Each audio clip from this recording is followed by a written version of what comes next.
দুপক্ষের চরম উত্তেজনা, এক পর্যায়ে শুরু হয় ধাওয়া পাল্টা ধাওয়া। নারায়ণগঞ্জ কেন্দ্রীয় বাস টার্মিনালের নিয়ন্ত্রণ নিতে মালিক সমিতিতে থাকা বিএনপির দুই পক্ষের এমন দ্বন্দ্ব সংঘাতে আতঙ্কিত হয়ে পড়েন পরিবহন ব্যবসায়ী ও সাধারণ মানুষ। আহত হন অন্তত 12 জন।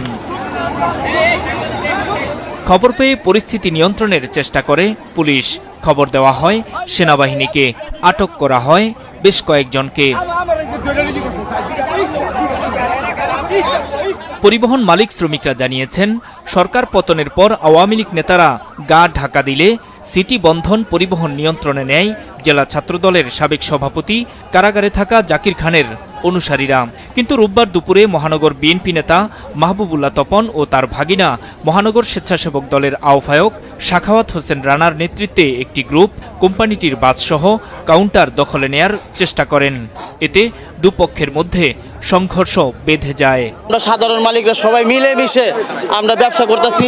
এই ব্যবসা দখল করার জন্য গত 1 মাস আগেও সে আমাদের অফিস দখল করতে আইছে তপন, রানা, রুহুল আমিন, কাশেম আর অন্যান্য লোক। এখন ওরা আবার নতুন করে পুরনো ওই টাকার লোভটা পেয়ে যে আমাদের বিএনপি আসছি আমরা দখল করব। আমরা সাধারণ মালিক, কেউ বিএনপি করি, আগে জাতীয় পার্টি করতাম, 2-1 জন আওয়ামী লীগও করতাম, আমাদের মধ্যে দলাদলি নেই।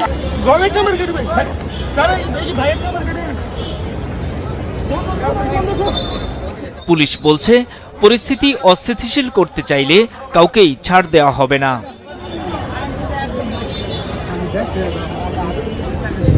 এই পরিস্থিতি যদি কেউ ঘোলাতে করতে চায়, আমরা কোনো সুযোগ দিব না এই বিষয়ে।